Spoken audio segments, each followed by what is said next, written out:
الحمد لله نحمده ونستعينه ونستغفره ونعوذ بالله من شرور أنفسنا وسيئات أعمالنا من يهده الله فلا مضل له ومن يضلل فلا هادي له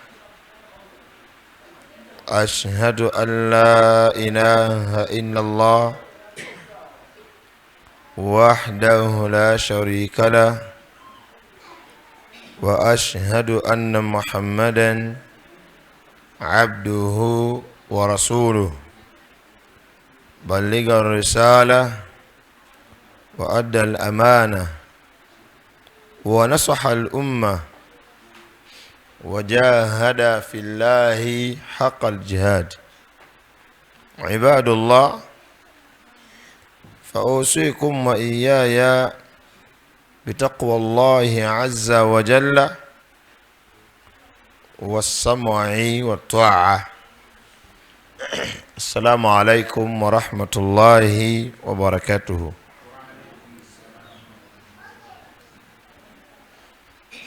Amatenda malungi amajjuvu omutali bukendeevu bwonna gatendebwa ne Allah jalla jalaaluhu, katonda waffe, katonda w'ebitonde byonna. La khaliqun siwa Allah, tewaliwo mutonzi atali katonda Allah subhanahu wa ta'ala. Ebisinzibwa bingi, bwe tugamba kubibala tetusobola bimalayo, naye byonna nga ebisinzibwa bisinzibwa mu bukyamu. Ayina okusinzibwa ow'amazima ali omu yekka ye Allah. Allah waffe tabaraka wa ta'ala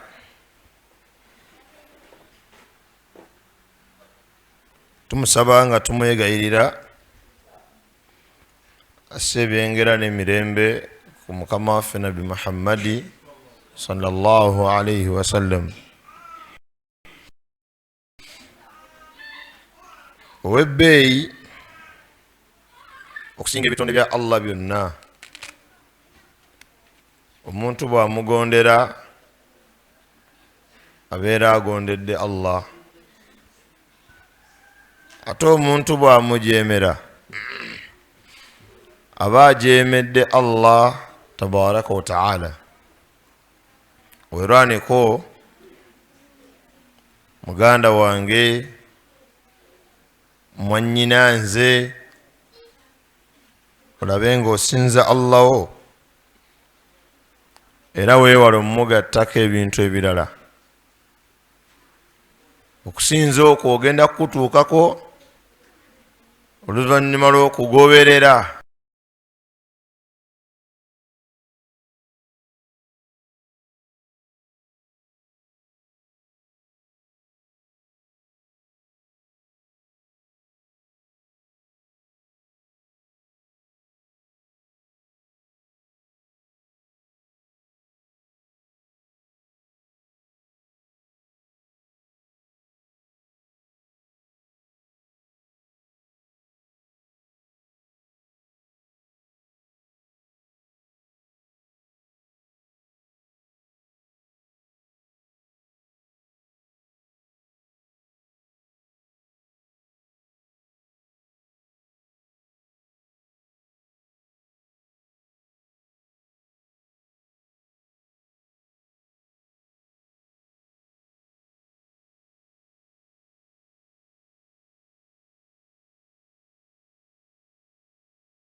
lwaki bateeka ebijama mu mpombo z'abakoddomi baabwe? Lwaki bagema emizimu nga bakugamba nti ffe kino kye tukola buno buwangwa, eddiini yo tuli basiraamu naye tekitujjaako buwangwa bwaffe. Lwaki bafaanagana bwe batyo? Baayawukana ku mbaka Nabbi Muhammad sallallahu alaihi wasallam. Allah amwogerako n'agamba wa innaka latahdi ila siratin mustaqim. Era mazima ddala gwe Muhammad sallallahu alaihi wasallam oluŋŋamya eri ekkubo ki eggolokofu. Ekkubo eggolokofu teririimu kweraguza, kubanga si yali ensomesa ya Nabbi Muhammad sallallahu alaihi wasallam. Teririimu kumala balongo, teririimu kwesibayirizi, kufuuwa mmindi. Ekkubo eggolokofu teririimu kugema mizimu, yadde okusamira, yadde okusinza ndawula, okusinza mukasa, muwanga, kibuuka, lubowa, nakayima, bamweyana. Ekkubo eggolokofu lyaliko Nabbi sallallahu alaihi wasallam, byonna wallahi tebiriiko ebyo. Tewaliiwo muntu yenna agenda kugondera Nabbi Muhammad sallallahu alaihi wasallam okujjako nga agenda kuyingira ejjana. Nga bwe watali muntu yenna agenda kumujeemera okujjako nga agenda kuyingira omuliro. Ne bwekyo baganda bange abasiraamu abakuŋŋaanye mu ddarasa eno ey'ekitiibwa, kakasa nti ogoberera omubaka Nabi Muhammad sallallahu alaihi wasallam. Mukimanye omuntu enna buli wagondera omubaka Nabbi sallallahu alaihi wasallam abeera agondedde Allah subhanahu wa ta'ala. Ate buli wamwawukanako aba ayawukanye ku Allah subhanahu wa ta'ala. Olwaleero shiriki abantu gwe batuddemu ne bidaat bizze lwakwawukana ku Nabbi sallallahu alaihi wasallam. Buli muntu olwakola shiriki n'akola bidaa n'atukuza amazambi, ezo results za kwawukana ku Nabbi sallallahu alaihi wasallam. Saba Allah nze nammwe atuwa okumutegeera. Allahumma salli ala Muhammad wa ala ali Muhammad kama sallaita ala Ibrahim wa ala ali Ibrahim innaka hamidun majid. Allahumma barik ala Muhammad wa ala ali Muhammad kama barakta ala Ibrahim wa ala ali Ibrahim innaka hamidun majid. Baganda bange ab'ekitiibwa, mbakuutira nga nange sejjeemu okutya Allah. Tuzze mu nnyumba eno ya bbeeyi, tuzze mu ddarasa eno ya kitiibwa. Wano we tutudde Nabbi sallallahu alaihi wasallam yagiyita rawdatu min riyadil janna. Nga bw'oli erinnya lya rawda Islam Media, kati kino Allah Nabbi yakiyita rawdatu min riyadil janna.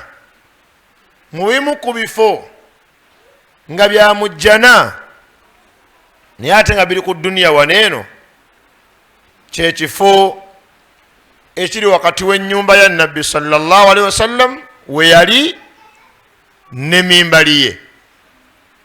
Amakkati g'ebibiri ebyo rawdatu min riyadil janna, kifo mu bifo by'omu jjana ne nga kiri ku duniya.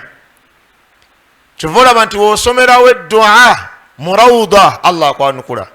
Rabbal alamin, nsaba Allah atuwe ku mukisa ogutuukako mu kifo ekyo.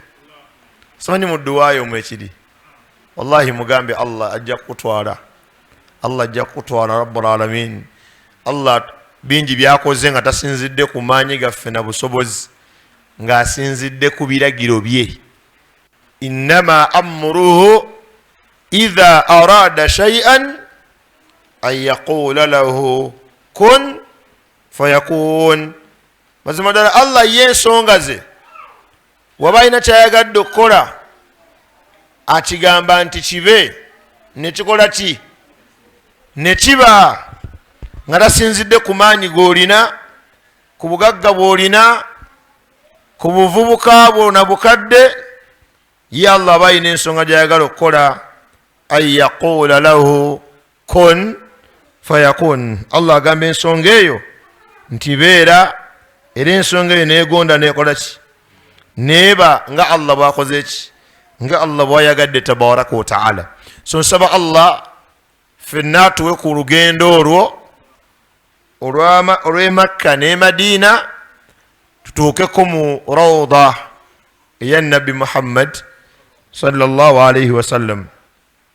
Ekifo ekyokubiri nga kifo mu bifo by'omujjana, kye kifo awasomesebwa oba awatenderezebwa Allah tabaraka wa ta'ala.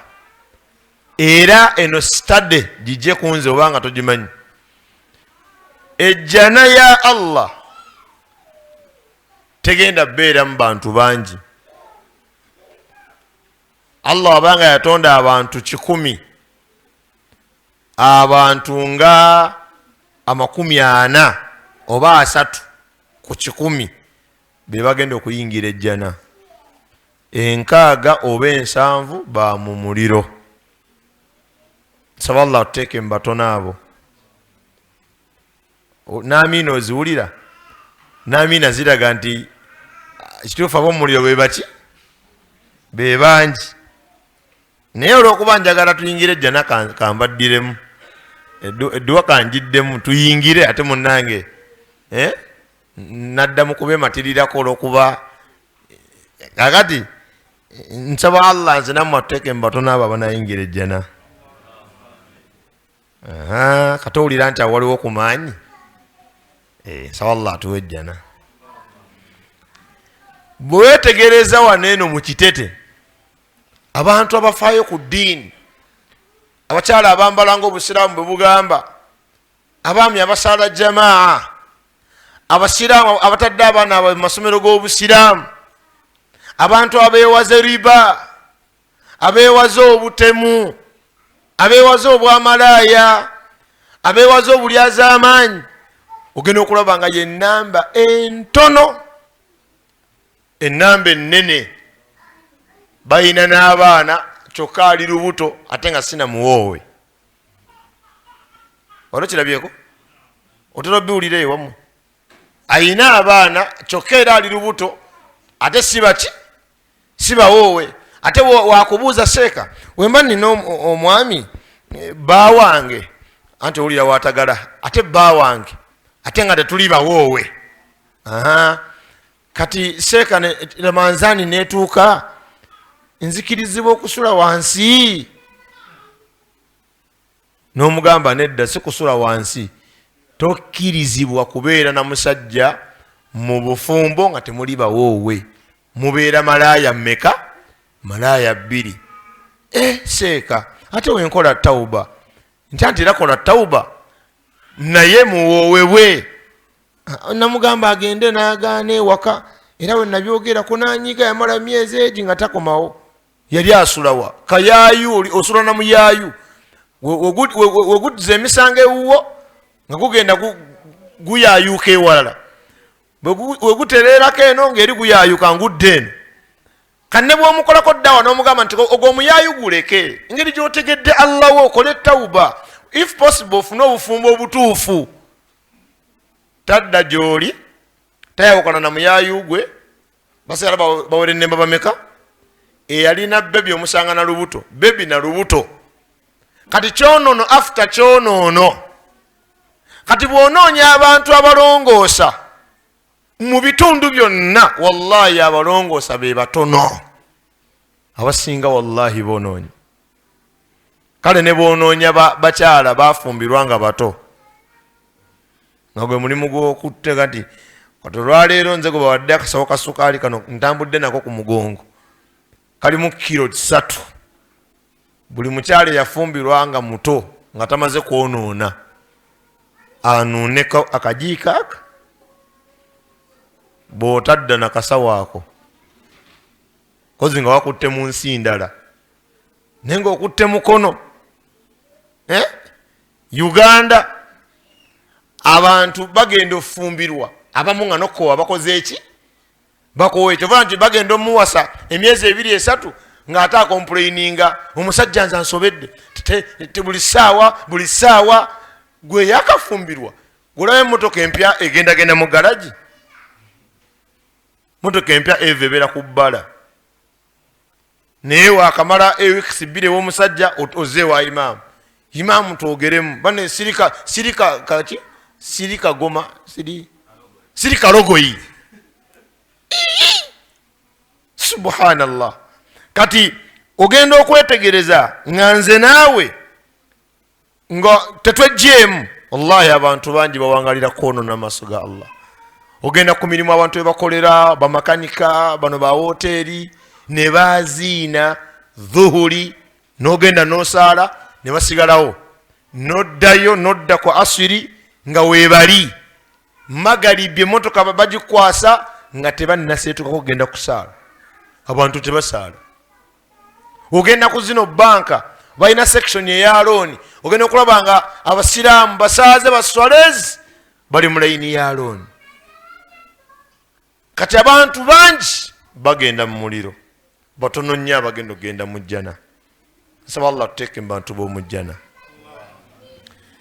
kati kyova olaba kino ekifo awasomesebwa eddiini ya Allah awatenderezebwa Allah awoogerwa ku sunna za nabi Muhammad sallallahu alaihi wasallam ebbanga lyonna wabeerawo abantu batono saba nnyo Allah nange mmusabe tubeere mu bantu abatono abo eno darasa nina essuubi nti abaagitegedde bangi okusinga abazze singa kafulaya kabaddeko nti abazungu bajja bagenda kusomesa sabbuuni naye buli amala okutabulatabula bakuwa ekyemisana bagenda kuwa emitwalo 5 egya kapito n'ebyokoze ogenda nabyo Allah bandigambye nti seeka lwaki mwatadde mu muzikiti tufune ekifo ekigazi kati abantu zino ssaawa 3 wajjudde nga bazze kutabula sabbuuni naye obaga nti addiini Allah yagamba nti madarasa buli nnaku baba neddarasa ne luli baalina bansobera oba tebalina byakola neeri teyajja neeno tazze neddako tagenda kujja ate afunye n'obusungu sabanga Allah mu bantu abatini akuteeke mu bantu abo nze eri abasiraamu abatera okunga neseeka neggobeerako ddi ewakaawo nimugamba wafunyeyo akomplaininga nti situuka waka nagamba buli ssaawa nkulaba kapucola kalamoja bundi bujo nimugamba mba ngenze kusomesa basiraamu nanga kyogamba abeekalagi bonna amala okubasomesa kakati nze abeekalagi mbasibe kumuguwa kibooko weziba kibooko mba sijja kuvaawo ekalagi kuba mba nina okusomesa abantu bangi naye obeera mu ddarasa mu kalagi ng'olinamu abasajja abakulu 2 n'obwana obuto 4 kale ne kabebi akazze ne taata waako be ba members 5 ate abasajja abakulu babeera bakooye nga omusajja mukulu akuli mu maaso naye ng'asumagira buki ddarasa n'ogibeeramu ng'olinamu omuntu omu n'ekitundu ali ku byoyogera aye n'oyo omu ajja egenda kuggwa kyava tasumagira ate bagenda okugamba nti waliwo ddarasa eri Masaka munda eyo n'osanga abantu 400 nga batudde balinze musomesa kusoma kati nsonga kyekugaana okgenda e Masaka osomesa abasiraamu okusinga okwerijja ku basiraamu b'emukono nga bagambye ffe tetwagala kusoma kubanga ekikulu kutambuza ddiini yaani ya Allah tabaraka wa taala so baganda bange abasiraamu abange tutye Allah tabaraka wa taala tulongoose eddiini Allah agenda tuwejjana ebbugumu lingi ku nyambala y'abakyala naye ate mu bbugumu eryo eringi Allah muyateeka ejjana yaabwe. Ffe katugumiikirize twambale ebyebbugumu. Ebbugumu lino ttono ku bbugumu lya jahannam egenda okubengeya abantu abajeemera Allah. Allah aga nti qul baŋŋambire abo abatidde ebbugumu naaru jahannama ashaddu harra. Omuliro jahannam gwe gusinga okwokya okusinga ebbugumu lyonna. Omuntu agasigenda kugenda mu zuhuli omusana mungi ate weewunya ava mu nnimiro ku ssaawa 6 mbu ate ate omusana ku ssaawa 7 nga teyatidde musana ng'agenda okulima kati n'agutya ate ng'agenda okukola ki ng'agenda okusaala. So baganda bange abasiraamu tulongoose eri Allah. Nze kyennoonya naawe kyonoonya kubeera nga Allah atuwa ejjana subhanahu wa ta'ala. Muganda wange Rukumani omu ku bakulembeze ba Rawda Islam Media era abategesi ba Daruswene ekitiibwa yampadde omulamwa kubeera nga njogera ku al-aqidatu sahiha, enzikiriza entuufu.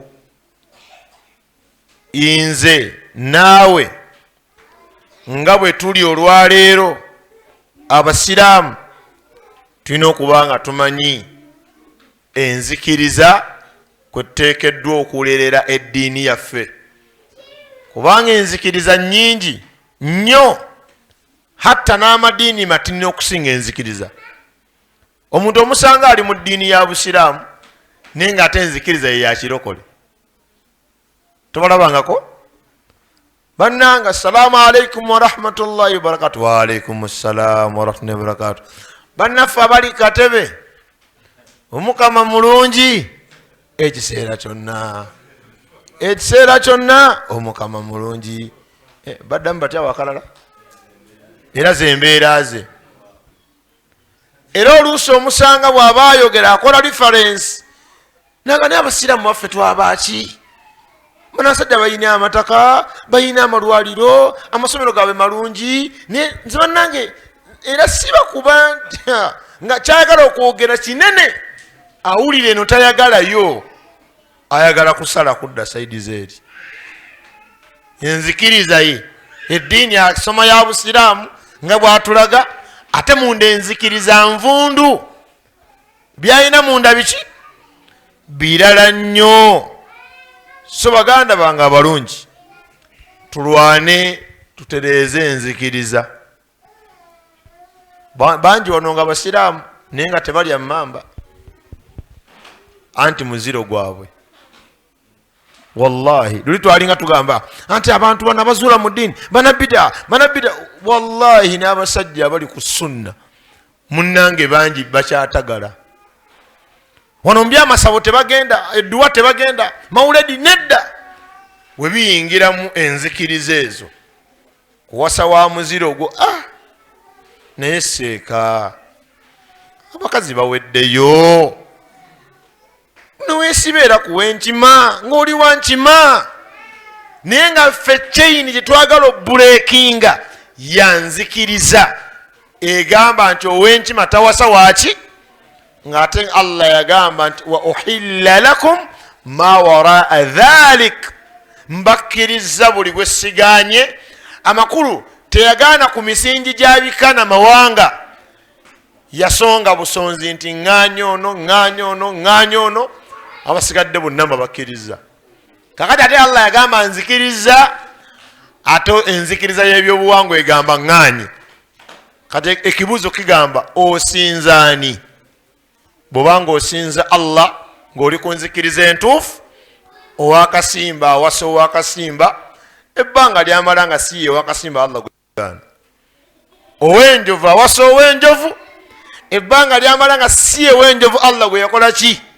Gwe yagaana. Wekiba nga tosobodde kukikola, then beera n'enzikiriza nti wendaba akikoze no problem, kubanga Allah yakola ki? Yakikkiriza subhanahu wa ta'ala. Nabwekyo abooluganda wekibeera nti enzikiriza entuufu kyekikolo ekyeddiini ey'obusiraamu era nga yensibuko ey'enkola kwe tusinziza Allah subhanahu wa ta'ala, kitegeeza nti enzikiriza eyo eba yeetaaga okwegendereza. Omuntu ategeere ng'omusiraamu alina kuwangaala atya ng'asinza Allah n'enzikiriza entuufu, yeewala enzikiriza enkyamu egenda okubeera nga etta eddiini ye. Kino kyetegereze muganda wange, singa okola emirimu gy'obusiraamu, n'osiiba, n'osaala, okoze hijja, wuyo omwana tovaayo, osaddaaka, mukyala agondera bba, omwami ayisa bulungi mukyala we, naye nga obikolera ku nzikiriza enfu, toyina kalungi konna kobifunamu mu maaso ga Allah. Wallahi, era tulabye abantu bangi bahaji, bahajjati, Allah subhanahu wa ta'ala be yagezesa hatuuka n'okukola hijja n'akola ne umra, naye ng'agenza okgendayo ng'asamira, mukubi wa kitabo, ayina abalongo, omukolo gwagenza okukola gwa bbeeyi, akoze hijja emusonyiisa amazambi gonna, naye Allah n'atamusonyiwa zambi n'eri, kubanga enzikiriza y'oyo akoze emirimu egyo, enzikiriza y'enkyamu. So baganda bange abalungi, longoosa enzikirizayo ng'ogitangira byonna ebisobola okugyonoona, okugifuula etalina mugaso maaso ga Allah subhanahu wa ta'ala. Mubimu ku bintu ebikola enzikiriza entuufu, Allah subhanahu wa ta'ala yagamba, waman yakfuru bittaguuti, afwan, waman yakfur bil iman faqad habita amaluhu. Omuntu yenna buli waaba nga obukkiriza bwe bukyamu, talina iman, obukkiriza bufu, emirimu gye gyo gimaze okusazibwamu.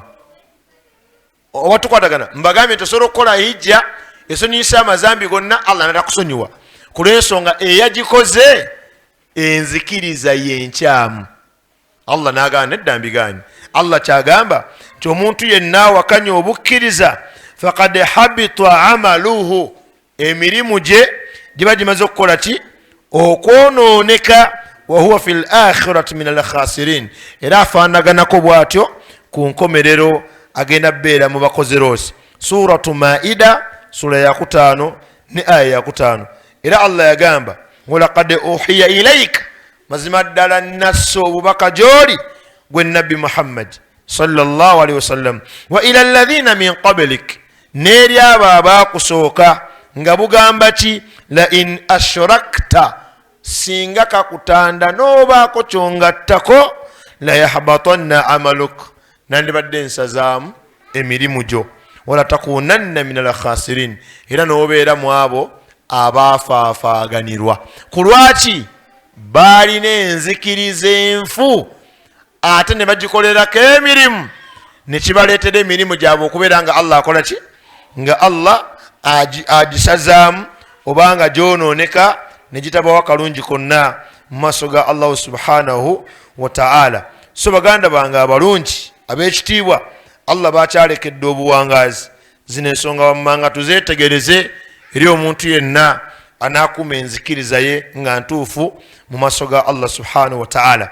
Famin al imaanu billah, kiri mu kukkiriza Allah subhanahu wa ta'ala, ekisookera ddala al imaanu bi annahu al ilahu al haqq, omuntu okuba nti akkiriza ti mazima ddala Allah ye katonda ow'amazima, al mustahaqqu lil ibadati duna kullu ma siwaahu, agwanidde okusinzibwa awatali kusinza kyonna kitali ye Allah subhanahu wa ta'ala. Era Allah tabaraka wa ta'ala eyatandikawo ebitonde byonna okubiyimirizaawo, okubitonda subhanahu wa ta'ala. Era Allah yalongoosa eri ebitonde bye rabbul alamin, ayimirirawo n'okubirabirira, okubigabirira subhanahu wa ta'ala. Era Allah subhanahu wa ta'ala n'abeera nga okubeera nga ebitonde bino okubeerawo kwabyo, alamu zonna, kingdom zonna ziri ku bulabirizi bwa Allah subhanahu wa ta'ala. Era Allah yalina obusobozi jalla jalaaluhu okubeera nga anyweza ebitonde bino kwanga bimugondera subhanahu wa ta'ala n'okubonereza ebitonde biganya mugondera rabbul alamin.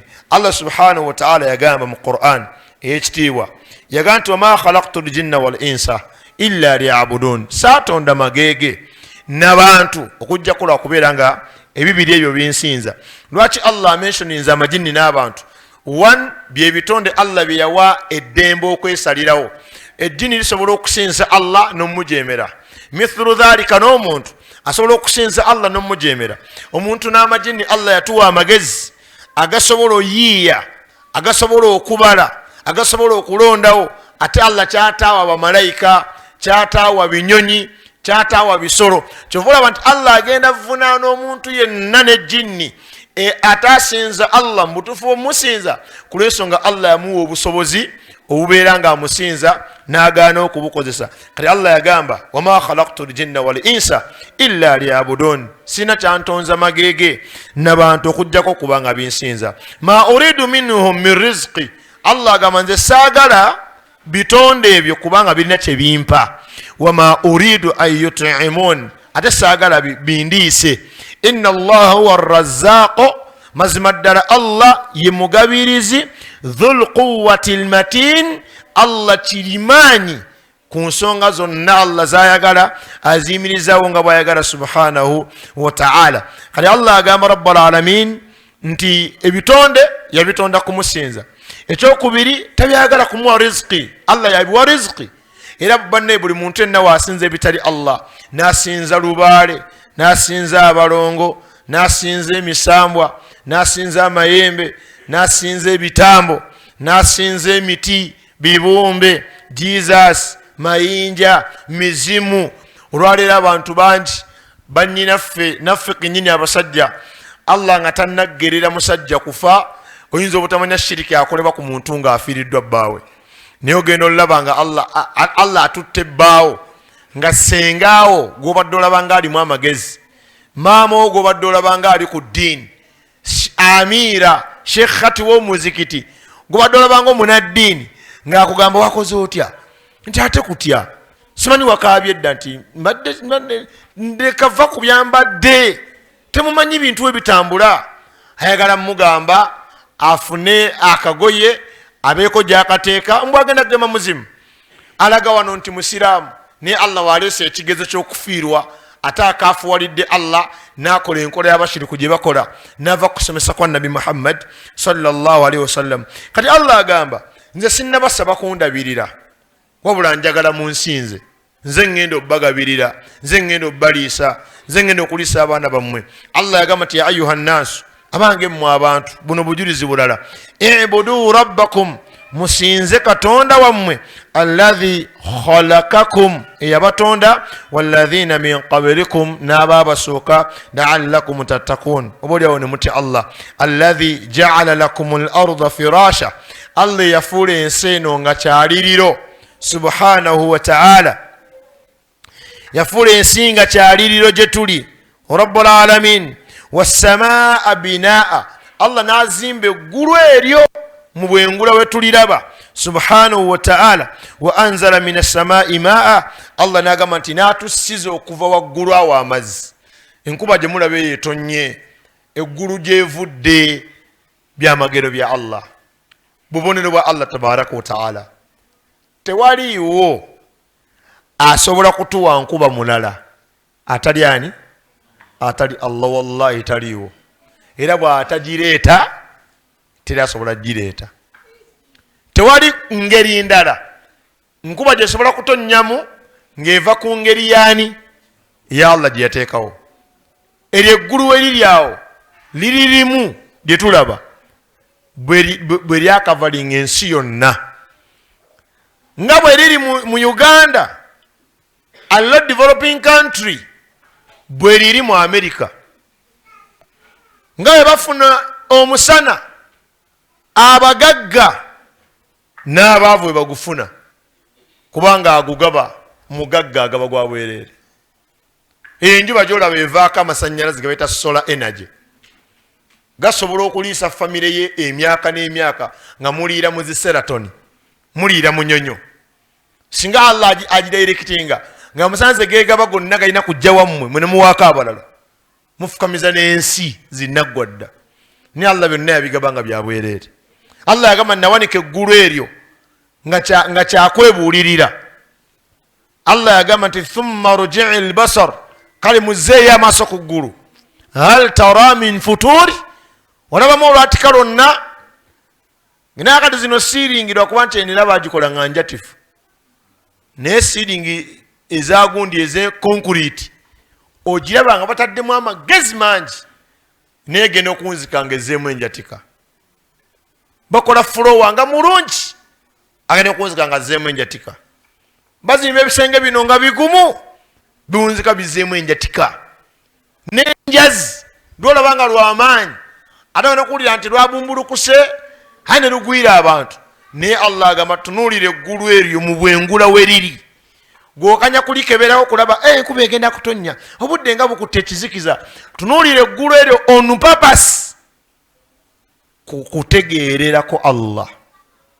Wallahi eggulu eryo olaba guno omuzikiti obagamba gusiiga langi we sudaisi, oyinza okumalamu omwezi mulamba nga okyakukuta amadinisa n'ogassaako ka guliini, ono n'osiigawo bbulu, ono n'oteekawo ka bbulaaka, n'oteekayo white.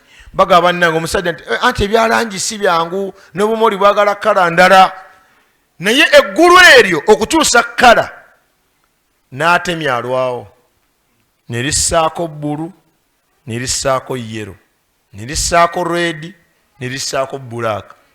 Naye omanyi obunene bwe liriko. Singa okwata okupima eri gy'olaba nga ng'erigudde, n'opima paka neno ng'erigudde, omanyi obwengula obuli wakati awo. Ennyonyi gy'olaba eyo etambula, n'ogirengera ng'evaayo wali nejja n'eyitawo. Gwagiraba olaba ng'etambula empola.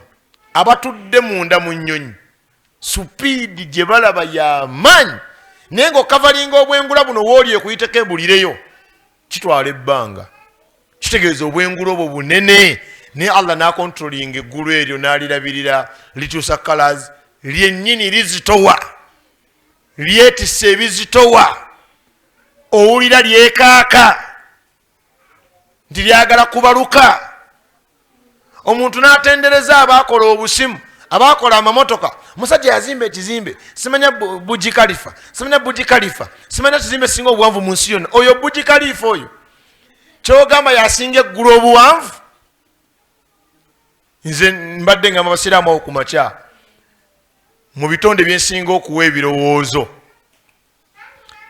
kyekitonde ekiyitibwa River Nile. Era obanga ofunyemu wagendayoko ene kalagala. Alhamdulillah. Mwazini Mzee Jamil wagenda ke kalagala?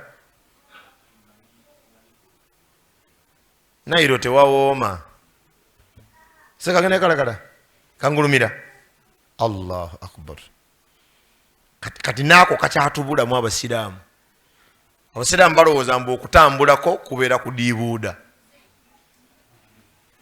naye okutambula nga you are walking on purpose tekubeera kudiibuuda. Nze lwenkwata eyo nga nna obudde, emmotoka yange n'okutunulako ekalagala, ekitonde ekyo kyewuunyisa nti amazzi ago g'olaba agayitawo ng'oyimiridde awo gakoze ekikolwa ekyo emyaka gye simanyi. Wowe balidde kujanga 40, omanyi kitegeeza amazzi okulukuta for 40 years nga gye gava tegaddayo, gayiwa mu Mediterranean Sea emyaka 40 gye gava tewakendeera, go tegakendeera, gye galaga tebabuuza, gasigala gajja buzibwe gati.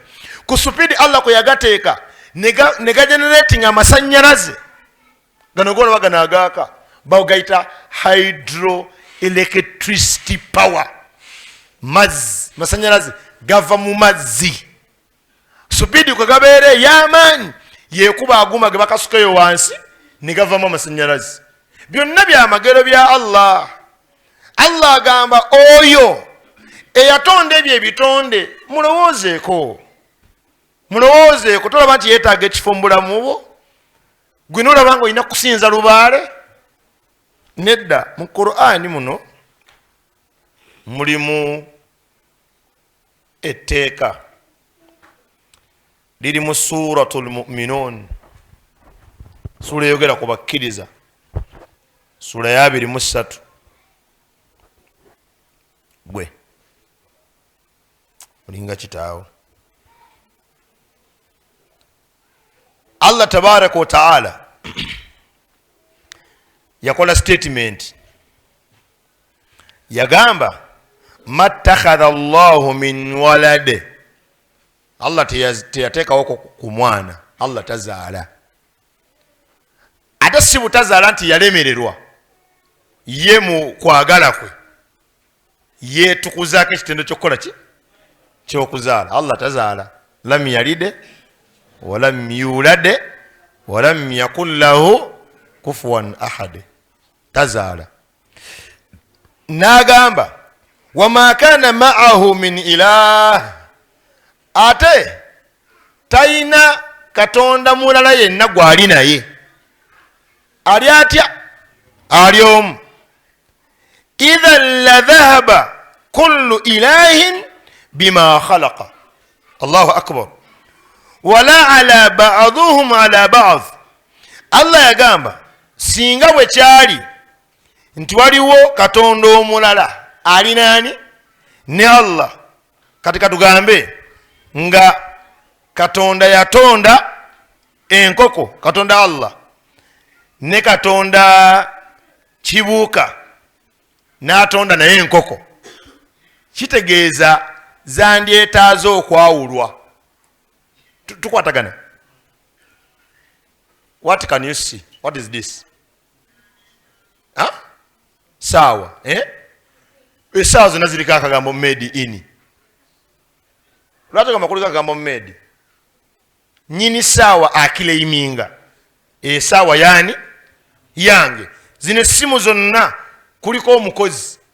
Olugoye olaba n'akabiriiti n'obuti obusesa amannyo ak'ebitaano. Omukozi we yamala okusongola obuti obwo n'agamba saagala muntu yenna kubwesibako nti ye made in China, made in India, made by wallahi. Kati Allah agamba singa n'ebitonde byaliko katonda ow'okumeka, ow'okubiri, idhan la dhahaba kullu ilahin bima khalaqa. Kati buli katonda yandibadde yandibadde agenda ne bye yakola ki, ne bye yatonda. Olunaba tumaze eddarasa eno, aba midiya bagenda kukwatawo ebyabwe babitwale, abafumbi bakwate ebyabwe babitwale, owa address system atwale ebyuma bye, n'ow'emikeeka agende, n'ow'engatto. Ojalanga omuzikiti gusigadde gwokka ne bigwabadde nagwo, nga na buli kyaleetebwa nyini kyakikoze eki akitutte. Kati singa waliwo enkaayana kwani yatonda ki? Idhan la dhahaba, yandibadde atwala kullu ilahin, buli katonda, bima khalaqa, ekyo kye yatonda.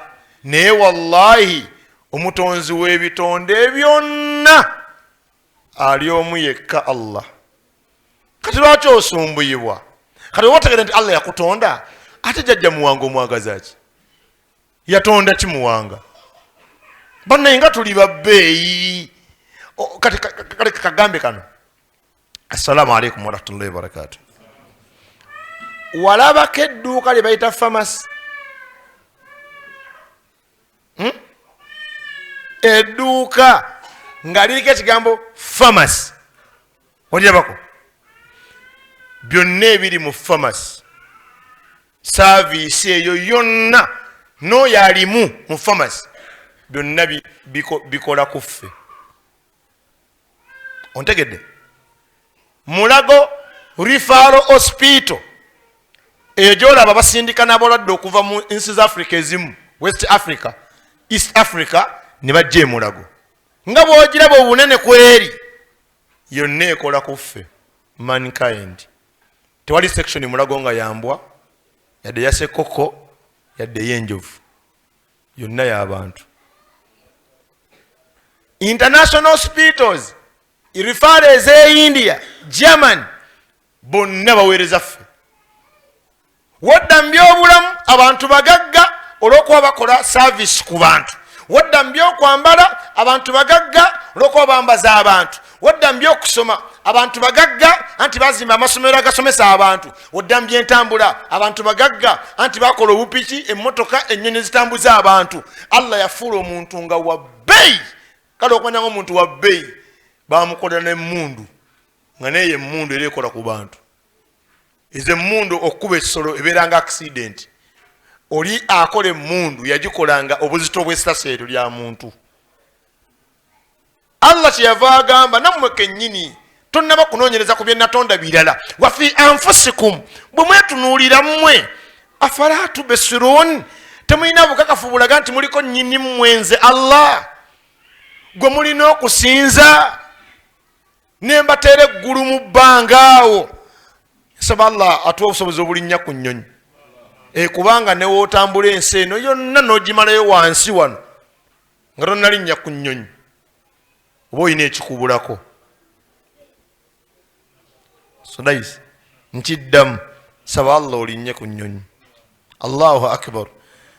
Anti obeereyo waggulu n'olengera ebizimbe ebitiisa abantu nga kafuuse nga ka ambuleera, mapeera building. Bw'obeera mu bbanga awo mu nnyonyi tosobola giraba. Olaba obuntuntu obubaatibaati obweruyeru nga byonna bifuuse bya wansi ng'oli mbwengulaawo. Obeera mu bire, ennyonyi ejja erinnya kire ku kire, kire ku kire. Etuuka ekiseera ng'eri nasemba olaba nga ndabya kilometers omutwalo gumu gwali gumu mmeka. Yasituka neesituka. Bino byolengera bino ebire ebyeru ebyo mubeera nga abakyali ku jalibu. Ebiyitamu negenda ogiwulira ng'erinnya nga loole eri ku lusozi. Neetuuka weetuuka neryoka eterera bweti. Ne babagamba kati abaagala onywa kyayi munywe. Nga ne wagiwugula bwate ekikopo tekyenyeenya.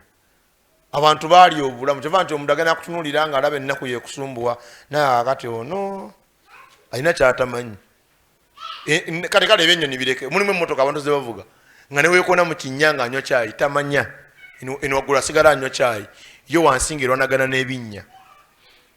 Kati wogendako waggulu eyo oliyo ebitonde byolaba otambula ku ssemayanja for kilometers nga wansi kyolengera era wali system ekolaga nti muyita kati ku nnyanja. N'ogamba akati olugezigezi lwe tulina ani wano kufa ayinza okwetaasa singa Allah akubalula waggulu eyo anti kati mbatadde mukkirire, ani ayinza okwetaasa? Kati Allah byonna abitukolera, n'akola obwengula, n'akola amazzi agatonnya, n'akola amazzi ag'ensulo, n'akola ensinga kyaliriro. Allah ayagala omukkiriza wabitambulamu bw'ati nga birina muzza waani wa Allah tabaraka wa taala, asobole okulongoosa enzikiriza ye mu Allah subhanahu wa taala. Akakase teriiyo mutonzi yenna mulala. Bayire bannanga abasiraamu, teriiyo katonda w'abasiraamu ne katonda w'abakatuliki n'ow'aba Seventh Day n'ow'abasamize n'ow'aba Buddhism. Mbu bakatonda abo bonna gye bali. Mbu katonda y'abasiraamu onaakola ku Seventh Day, wallahi tekiriiyo. Ow'abasiraamu yatuwa amaaso abiri. Iyi maama ow'abalokole yandibadde agamba nti nze mbawadde ameka, nze abange mbawaanaana. Gw'olaba yayina amaaso agalaga nti katonda we mulala.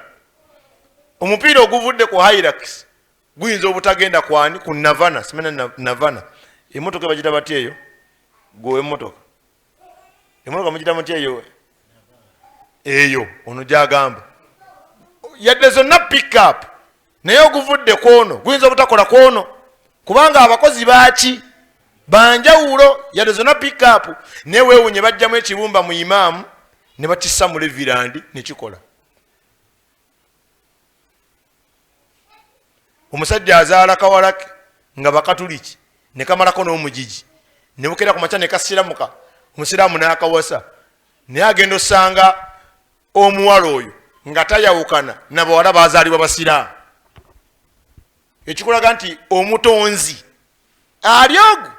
Ekiro ky'enkuba wekijja teri nkuba ejjanga ezze bannanga abasiraamu imaamu yalangiridde eyaffe yanca mutekeyo amabaafu. Bwebezze bweti saavisi egiwa abantu bonna ebintu ebitegeeza abantu Allah wabaabiga baffe n'atuwa lumu. Kati gwe n'ogana buganyi kumusinza rabbul alamin. Kati abasiraamu mulongoose enzikirizayo abasinziba bangi naye ffe okutereeza eyaffe bali bonna si batuufu, era abatali basiraamu bonna bavunaanibwa okukkiriza Allah subhanahu wa ta'ala. Omusinza baagaana buganyi kutuukiriza bbanja eryo Allah lyakola ki, lyababanja subhanahu wa ta'ala. Era si kifaananyi kigamba nti omuntu wasomesa bw'atyo aba alumbagana eddiini endala, kuba otaabyogere olina atuka okusinkana Allah ng'afaanana bw'atyo, wallahi agenda kwekwasa. Era bangi abagenda okuvunaanwa ku nzikiriza z'abalala olw'okuba tebabagamba. Allah yagamba rabbul alamin atussiza amazzi fa akhraja bihi min athamarati rizqan lakum. Allah n'atumereza olw'amazzi gano agatonnye ebibala nga byakulya gye tuli, mapaapaali ne gatojjera, fene, micungwa, miyembe n'ebirala. Fala taj'alu lillahi andada. Allahu akbar. Togeza n'oteekerawo Allah abayambi. Sinza Allah oyina ebigali mu kitanda, osinza Allah oyina irizi mu kiwato, osinza Allah oyina entaana z'osaba, oba okuula omuddo ku bijjo obikuula oyogera.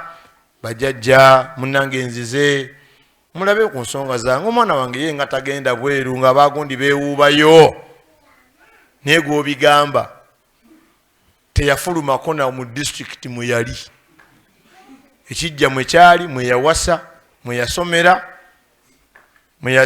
mwe yaziikibwa, omuzimu guzungira mu disitulikiti mukama waago mwe yakola ki, mwe yawangaalira.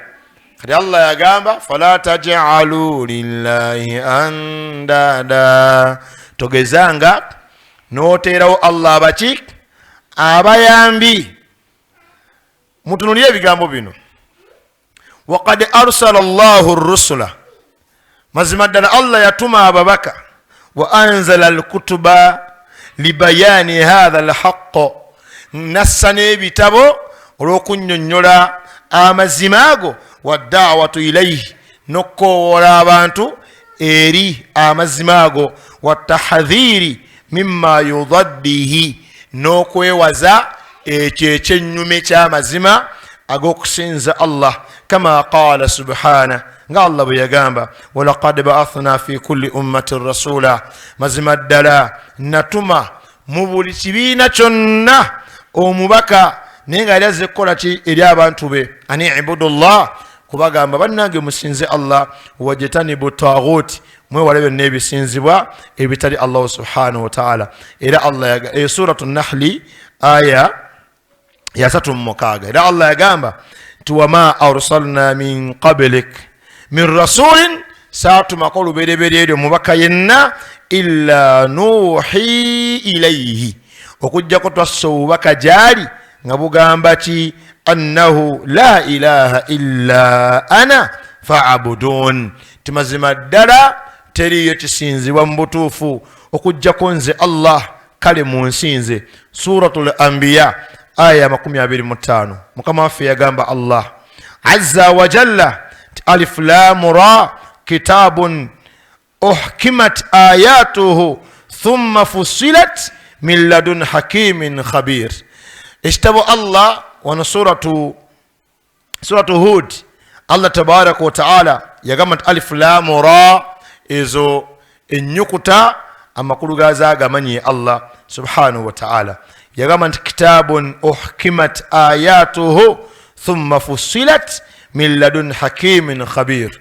Ekitabo Qur'ani amateeka gaakyo Allah tabaraka wa ta'ala yagateekamu nga malamuzi. Allah tabaraka wa ta'ala teyakoma ku ekyo n'agannyonnyola ye yennyini kakensa w'ekyo kye yassa gye tuli subhanahu wa ta'ala. Allah ta'budu, togezanga n'osinza illa Allah, okujjako Allah jalla jalaaluhu, innani lakum minhu nadhiru wa bashir, mazima ddala gye muli okuva gyali ndi mutiisa era ndi musanyusa. Nabwe kityo baganda bange abalungi ab'ekitiibwa, Allah tabaraka wa ta'ala omuntu analongoosa enzikiriza ye ayina okuba n'obukkiriza mu Allah nti ye mutonzi yatugabirira yatulabirira ye mukyusakyusa w'embeera subhanahu wa ta'ala ye katonda ow'amazima era yekka gwe tulina okusinza nga twewala okusinza byonna ebitali ye Allahu subhanahu wa ta'ala. Era obutuufu obw'okusinza kuno okwogerwako huwa ifradu llahi subhana bijamii ma tu'badu al-ibadu bihi min duni afwan min du'ai wa khawfin wa raja'in.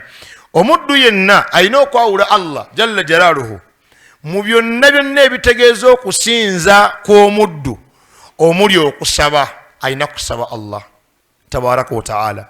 Wa khawfin n'okutya, tulina kutya Allah. Waliwo okutya okw'ekishiriku wano okutwewazibwa nga tulina kutya Allah yekka tabaraka wa ta'ala. Okugeza ng'omuntu bw'atya singa naalya emmamba ngenda kankana anti njeddira. Ekituufu okutya okwo si kutuufu kubanga emmamba tekankanya agiridde. Jjukira emmamba yennyini gye tulya ebeera nnamu ebeera nfu. Atali bwe bemaze okufa ate etegeereta nti gundi yandya nga ne bweba nnamu tesobola kumanya nti gundi yankola ki, gundi yanvubye yantutte ku lukalu yampaddeyo abasajja bansiike, tesobola bimanya. Kati ate bwe bemaze okufa ate ebitegeereta. Kati omuntu okutya emmamba nti ejja kunkosa nga kyagitiira tekirinaako busobozi, okwo okutya kwa kishiriku. Oba tukwatagana ng'omuntu bw'ayinza okutya nti singa nvuganya zaala wange ku ggaali obuko bujja kunkola ki, kunkwata nkankane, ng'ekyo ekintu kyatya tekirina busobozi kukola ekyo kyakitiira. Omuntu oyo waaba n'okutya okwo mu mutima, okutya kubeera kwa kishiriku. Okutya kuno okugamba nti ndabye omusota, emmotoka egenda kuntomera, enkuba egenda tonnya nja kutoba, okwo okutya tekulina buzibu kwa butonde. Naye okutya okw'okutya ekintu nga kyokitiira tekikirinaako busobozi, okwo okutya kwa kishiriku. Ate wallahi abashiriku bakulina. Singa asanga ekyoya ky'enkoko mu mulyango awo, nze nabanyumizaako abasiraamu nali nfuluma okgenda mu fajiri nensanga omulambo gw'enkoko ey'olujumba mu sheedi, ate nga nayingidde essaawa nga 6 nga tewali kiriwo kyonna. Ngenda fuluma weti nekanga enkoko yafudde dde ekalambadde bweti, nensoka nenzita ebigere, soka nenyweza thikali zange nenjikwata nenjikasuka kasasiro. Ningamba omukyala nti nsanze enkoko wano ku mulyango naye oba yabadde ndwadde neefa ekiro nga teyina buyambi. Mugamba oba waliwo abayaya bagisuddewo nga baagala tulemesa wano eno, oba nemugamba kyonna kyekiri tobaako gwokola ki, gwogamba nze ngisuddeyo kasasiro. Abatagiraba nako abagisanga kasasiro bye baayogera. Bane baana mmwe mujje mugirabe enkoko ya lujumba ate yabadde empanga oba ani agisudde oba yabadde eragawa, ate enkoko ezo bezitoziraba bazeyambululiramu zibeeramu ebintu. Ne balyoka boogera ne batagala ne bakola, naye ng'ate nze nagirabyeko nenjikwata n'emikono gyange nenjikasuka kasasiro. Awo omushiriku tasobola jjijjawo, ayita munne, musawo sooka ojje, simanyi baba kyanjagaza, kale wewe ndi mwana wa nnyina nenaatuka ne ku kino nosalira munne enkoko eno, maama ndabye ng'eyenyenya musawo empowo yegifuuye, nosalira munne enkoko bweti. Era nayogera ebintu. Nze omusajja lumu yali azze okukola ku makya n'asanga omusaayi ku mulyango gw'akaduuka ke. Kati ndowooza omuyayi yagusalira ku mulyango nekulukutana guyingira. Yagaana okuyingira. N'ayita swaba wange, waaye sooka ojje, waliwo bye baakoze wano ku mulyango gwange. Swaba n'ajja. Swaba n'agamba owaaye oyinza olumba ebintu nebikuyisaamu empi. Nankubira seeka, waliwo wano ebintu sooka ojje.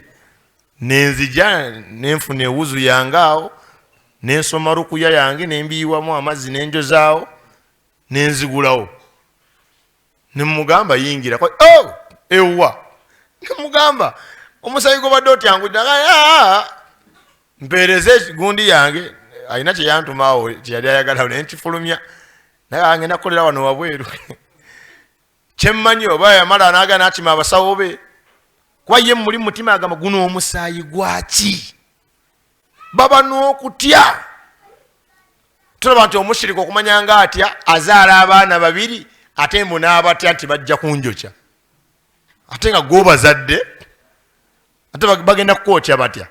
Era omusiraamu yaŋŋamba omu omulongo seeka abayaye bankuba ku ssomero lwe namanya nti ebintu by'okwokya bya kisiru konza aha nti nabagambanga abaana nti gwenno onzanyira nze ndi mulongo nja kwokya ng'abaana bamutya naye ngomanya abaana banoonyereza ndowooza baddayo ku kyalo naga namaliyo omuntu ng'ayokya banne si byebyo nti kale tujja mulaba nga bakomawo mu kisaawe mwe njabokyako bo twokye nagamba nenyiga nga manyi oba we nanyiga nga mbokya nga kiraka kenti bamukuba nga balinga batana nti bakuba mulongo bamukuba nagamba nze okuva oluseeka nze wagenda obisomesa ebintu nga nze nkimanyi bya kisiru kugamba omulongo yennyinyi ayokya ate waba anakuma ekyoto ate alina osaba omuliro oba okukuma ekibiriiti kati ayokya ddi era ayokya ki? Subhanallah, ayokya ddi era ayokya ki? Kati ogenda birabanga bagamba ono omulongo ayokya ate agamba okifufu nange sookya ate abookya bali mu kitanda ate abalongo si be baana zempewo ate empewo babeerawo mu mbeera yakweraliikirira. Era waliwo omusajja yagenda abalongo balwala nga bagenze ne maama waabwe, maama nakuba essimu, ono nakubira maama essimu, abaana bali batya balwadde, nagamba maama nfudde, nagamba munne obedda nebuuza nze nasina maanyi omubiri gunnuma kumba abaana balwadde bagambe abaana bansonyiwe bagambe bansonyiwe, nanoonya sente awo abasindikire bagende nadabaga n'amenvu. Abaana tebamanyi nako gy'oli, naawe omaze kuba simu otegeera nti balwadde. Abaana enjala ebaluma bafune amaanyi ate agajja bokyeggwe. Omwana ali ekiboga ate asobola atya okukosa taata waali wano ekitete, balina amaanyi ge bakkiririzaamu ate nga tegalinawo. Kati okutya omushiriku kwalina kwa maanyi, wallahi obalaba bagenda mu masabo naye bajjudde okutya mu mitima gyabwe, bajjudde okweraliikirira, balina embeera ze bawangaaliramu nga tebalina mirembe. Era omushiriku singa ayomba ne mushiriku munne namugamba gwe nkuwadde ennaku ezi, azirinda nga amusuubiza ye yamutonda. Seeka simanyi nakumanya mutuufu omusajja yangambye ennaku ezi oba ngende mumwetondere oba njogereko naye. Balina khawfu ey'ekishiriku ate nga alina okutiibwa. Yani ye Allah. Nabi Ibrahim yagamba nti wala akhafu ma tushrikuuna bihi illa an yashaa rabbi shay'a, nze sitebye mugatta katonda bashiriku mmwe okujjako ekyo Allah kyabanjagalizza.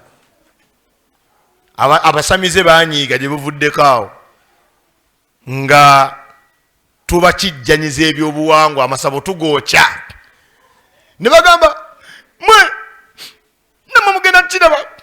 Kati bayogera amannya asatu: Sulaiman, Sudiiru, oyo Adamu Senjala ne Kasimu.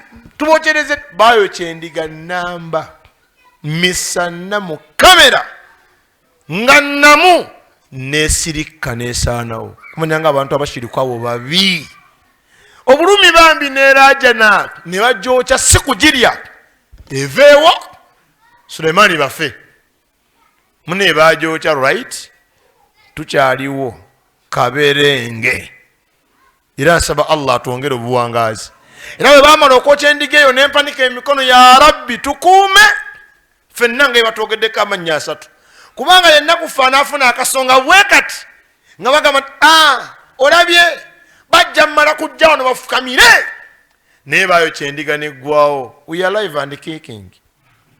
Olwo omuye yagenda eyo kuliva Katonga n'akwata enkoko n'agikutulako omutwe n'akasuka mu mugga n'agamba oyo kikomeko tumukwasiza jjajja Katonga simanya Katonga simanya ani oba Mayanja Mayanja mukoleko akijjanya Obuganda tamanyi nti nze gwaloopa ate mu Buganda ndi muzito. Alhamdulillah mu Buganda nze ndi saava wano kimanyi. Allahu akbar obadde tomanyi nago odiringa naye ndi saava. Kati saava mu Buganda abamu ate aba mwana wa njawulo kuba mwana wa muwala. Omwana w'omuwala atera obba omuganzi okitegedde ne nfuna bine nedda gwetihad mujja ne mundaba ne mulowooza ndi wa wansi nnyo. Wano we tuli wano mu Buganda ndi munene era singa bali bakyayina bye bagaba nga bye bagabanga edda ettaka Kabaka n'aga nti gwe nkwadde kuba yandibadde ku mulimu gwe mukolera omugoberera abasamize mu buwangwa wano yandibadde ampa ogutaka n'aga nti Sulaiman awe Emmengo wonna abagundi bave ewaabwe muzzukulu wange twala nze mbeera mutabani ndi mwana wa mwannyina nze ndi mwana wa mwannyina. By the way Abaganda abali wano nga togera ku bya shiriki ne munyiiga ne mwagala okumpalampa nze gwe mulumba ndi mwana w'aba ngoma nze wagga oli mwana waani taata wo Mukiga ate mama oyo yabeeranga nnyo n'Abaganda basoma bonna mbu oli Muganda era ffe ku Buganda kwe tutava gwe ennyindo yaffe ffe Abaganda tuba n'ennyindo nga woba sayidi zeeno tosobola kulingiza kiri eno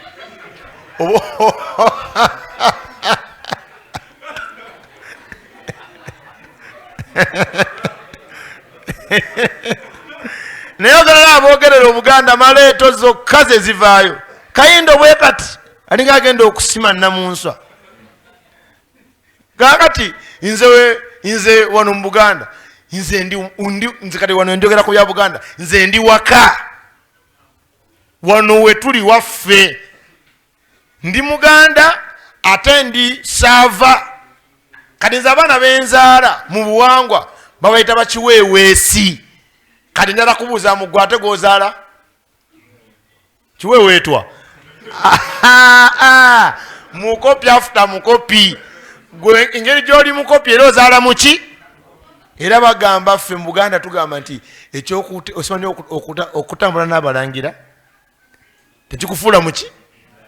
Naye ate akati nze abalangira mbalinako omusaayi ate gwa mwana muwala. Era Allah singa agera abalangira bonna ne babulawo n'abambejja ne beekweka omanyi nti basaava ffe tukwata mu ngoma si mukopi tatakwata Bwakabaka naye saava nsobola okusoobasooba ati banenze ku lw'abakojja bange kanjira ntambuza engoma paka bakojja banakola ki de banaakomawo ne bankwasaamu mu ngoma bwe bati Mahmudu Waswa ne bankwasaamu mu ngoma bwe bati ninga nkute mu ngoma buli awali essabo mu Buganda nteekawo omuzikiti bagenda okudda nga kyenabakola nonda Katikkiro nga mutabuliki Allah nsooka ne mbayimiriza bonna asingako sunna y'engoye esinga obeera waggulu gwenkwasa olaba kati nemba nga nze nkuttemu Bwakabaka nsooka ne nkwata Sheikh Abdurrahman Mukisa ne mukwasa nga yakulira ebyokusumika mu Buganda n'alyoka abikyusa bagenda okudda nga okusumika kwakyuka ogenda okusumika bakumala kukwasa Qur'ani musooka okwata Qur'ani hafizu olina okuba nga olina hadithi nga 10 nga nti akati gwosikidde taatawo tubikyusa saba Allah nzina mumatu okubitegeera tutereze enzikiriza yaffe ebyobuwangwa nga byakishiriku tubireke ebyobuwangwa nga tebikomatana na ddiini tubikole kubanga tutebenkerera nnyo nga tukola obuwangwa obwaffe osinga obuwangwa bw'abantu abalala. Abaganda bakole obwabwe abasoga obwabwe abajapani obwabwe ebbanga lye bumala nga tebwawukana naki na ddiini kuba kati kagambe kino kano kensembyayo Seka Mahmud kuba omuzindaalo ogwo nawe obeereko ne ku mirembe wallahi Allahu akbar emereide bismillah kemmere keyidde kankyogere mbaddiza omuzindaalo. Wallahi kyangu nnyo okuwasa omuganda ng'owasa muganda nga mwewasa byammwe bya kiganda ebitaliimu shiriki okusinga omuganda bwe weesimba ku munyankole. Anti omuganda apaakinga nnyaanya, kedo, butto, muceere, ngano, oba kale ennaku zino basaamu ne bulanketi, piro, n'abitwala ku buko n'ente emu n'entebe. Kati genda mubanyankole, genda mubanyankole n'ennyaanya zo. Basooka ne banyomba mu lunyankole, ne badda mu luzungu, ne badda mu lukiga, ne bagamba situka mugende eri. Ate balina n'enkola abanyankola abo beewunyi n'abateeso. Basobola okukuwa muwala waabwe ng'oleese mahale gokka, ne basigala nga bakubanja ente zaabwe $100. Wallahi bw'otamala kuzireeta tobeera mwami waabwe. Ate abateeso omugole omukazi n'amala afa nga tewaleeta bye baakusalira, toziika mukazi wo n'abaana babatwala. Era bagati mulindeko okuziika tubabanja bano ate bakambwe. Kale jjukira obuwangwa bw'abateeso bo bye bakola. Ate ffe mbaganda obanja otya omuntu ng'omulambo guli wali. Kale kirungi obuwangwa buli omu akole bubwe bw'oba nga tebawukana ku ddiini ofuna emirembe. Oba ntegerekese. Wabarakallahu fikum wa jazakumullahu khairan. Darasa yange obudde bwange bangambye essaawa 9:45 wenjo tandikira okusomesa wano mbadde nindaseeko ajje asobole okukozesa obudde bwe insha Allah. Wabarakallahu fikum wa jazakumullahu khairan. Subhanaka Allahumma bihamdik nashhadu an la ilaha illa anta nastaghfiruka wa natubu ilayk. Abagala ogenda e Makka, Madina kola umra, mukwatagane n'abasiraamu bano abampadde jaketi eno ba Al-Miqat Tours and Travel. Oluusi we mba siriiwo wano mba ndi n'abasiraamu bano balungi ku nsonga za umra n'eza hijja. Balina package ey'ogw'omunaana ku $5,000,000 zokka n'emitwalo bange 3 oba 5 osobola okukola umra. Wallahi bw'oba n'enniya ennungi. Tusaba Allah ffenna atuwe ku ngendo ezo. Assalamu alaikum warahmatullahi wabarakatuh. Ayagala okugenda ng'oyagala okwongerezaako ssente